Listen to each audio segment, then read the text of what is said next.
Let me tell you why I'll never forget this flight. It all comes down to the four forces of flight, something every pilot thinks they know until the day it really matters. Ignore them, and even a well-maintained Cessna can end up in pieces. Here's what happened to me. I was a newly licensed pilot, excited for a weekend trip. It was July, the air was thick with humidity, and the temperature was pushing 95 degrees. My Cessna 172 was loaded with camping gear, a friend, and full fuel tanks. The plane felt heavy, and the air was thin. Classic density altitude trap. As I pushed the throttle forward on that short grassy strip, the Cessna lumbered down the runway, barely lifting off at the very end. Seconds later, I realized I wasn't climbing. The trees at the end of the field rushed up, and I crashed straight into them. I sat there stunned, gripping the yoke, heart pounding. What went wrong? It was all about the four forces: lift, weight, thrust, and drag.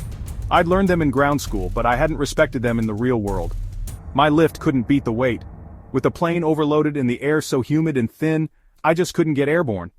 The numbers didn't lie. I was over gross weight, and the high-density altitude stole even more lift. Just because all the gear fit inside didn't mean the plane could safely fly. That's why now I always double-check my weight, balance, and performance charts. No exceptions. The four forces aren't just theory, they're the difference between a safe flight and a disaster. Respect the science and you'll walk away every time. Know your numbers, understand the forces, your life depends on it. And never forget the lesson I learned the hard way.